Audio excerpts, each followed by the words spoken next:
அதாவது நோயாளிகளுடைய சட்டங்களை இந்த ஃபத்வாவிலே முதலாவது சொல்கின்றார்கள். ஒரு நோயாளி நின்று கொண்டு தொழலாம், அல்லது அமர்ந்து கொண்டு, அல்லது படுத்துக்கொண்டு, அல்லது சைகையினால் என்ன செய்யலாம், அவர் தொழலாம்.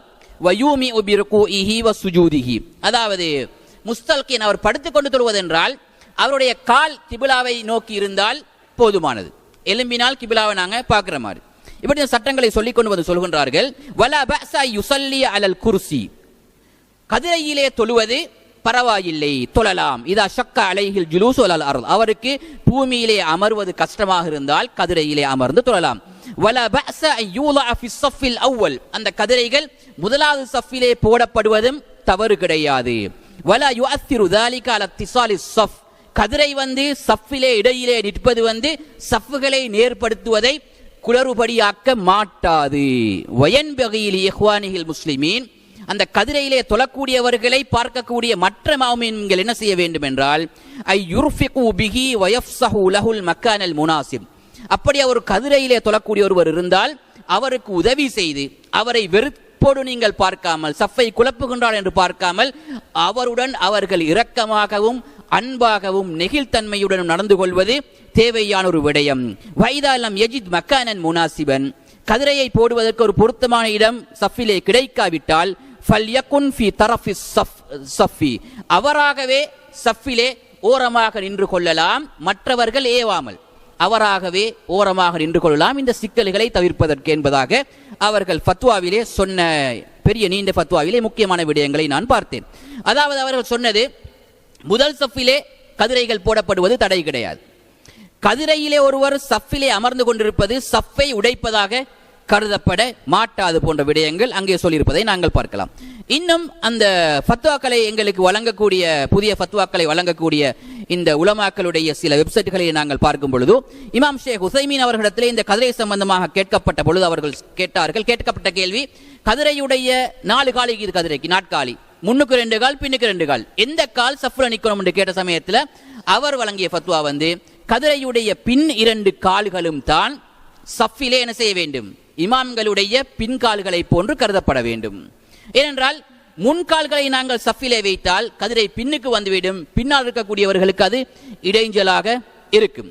அப்ப அமரக்கூடியவர் அவருடைய பாதம் சற்று முன்னாகி 2 பாதங்களும் சஃபிலே இல்லாவிட்டாலும் கூட அவருடைய தோல் என்ன செய்யும், நேராக இருக்கும். இந்த வேளையிலே ரசூல் ஸல்லல்லாஹு அலைஹி வஸல்லம் அவர்கள் உங்களுடைய தோள்களை நேராக்கிக் கொள்ளுங்கள் என்ற ஹதீஸ் எங்களுக்கு இங்கே பிரயோசனமாக அமைகின்றது. அப்ப சஃபிலே நாங்கள் நேராக நிற்பதற்கு கால்களையும் பாவிக்க வேண்டும், தோள்களையும் பாவிக்க வேண்டும். இப்ப இவருடைய கால் கதிரையில் இருந்தால் கால் முன்னுக்கு இருக்கும், ஆனால் எது நேராக இருக்கும், தோல் பட்டை, அவருடைய தோல் புயம் மற்ற மாமும்களுடன் நேராக இருப்பது போதுமானது என்பதாக சொல்வதை நாங்கள் பார்க்கலாம்.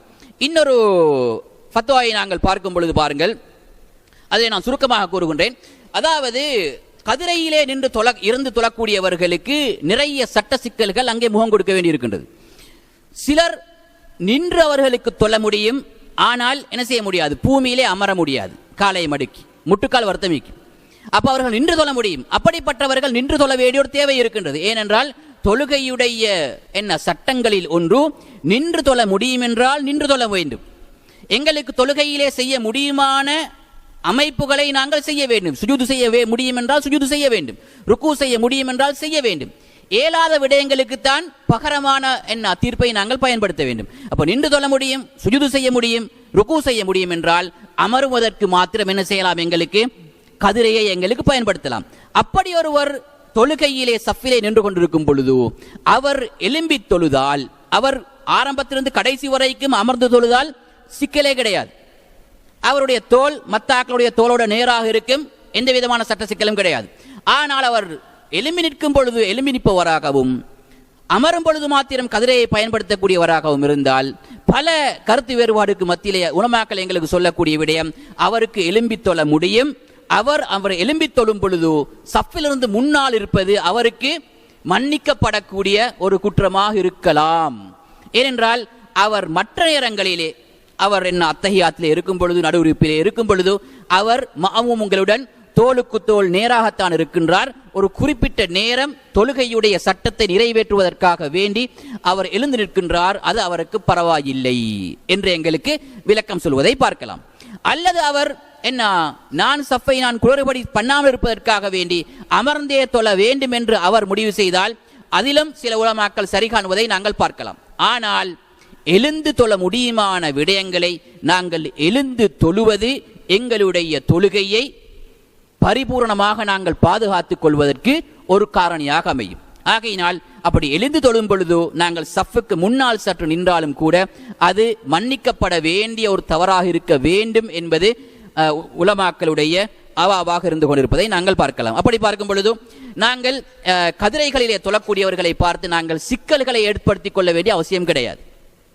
இது முற்றுமுழுதாக பள்ளி வாயில்களே தடுக்கப்பட வேண்டும். கதிரைகளே தொழக்கூடியவர்களுக்காக வேண்டி குறை சொல்வது, அங்கால போங்கன்றது இங்கால வாங்குன்றது, அவர்களாகவே முன் வந்து அவர்கள் ஒரு ஒதுக்குப்புறத்தை எடுத்துக்கொண்டால் பரவாயில்லை. அல்லது இருக்கக்கூடியவர்களுடைய இடத்தை மாற்றக்கூடிய அதிகாரம் எந்த ஒரு மஅமூமுக்கும் கிடையாது என்பதை உலமாக்கள் எங்களுக்கு தெளிவாக எடுத்துச் சொல்வதை நாங்கள் பார்க்கலாம்.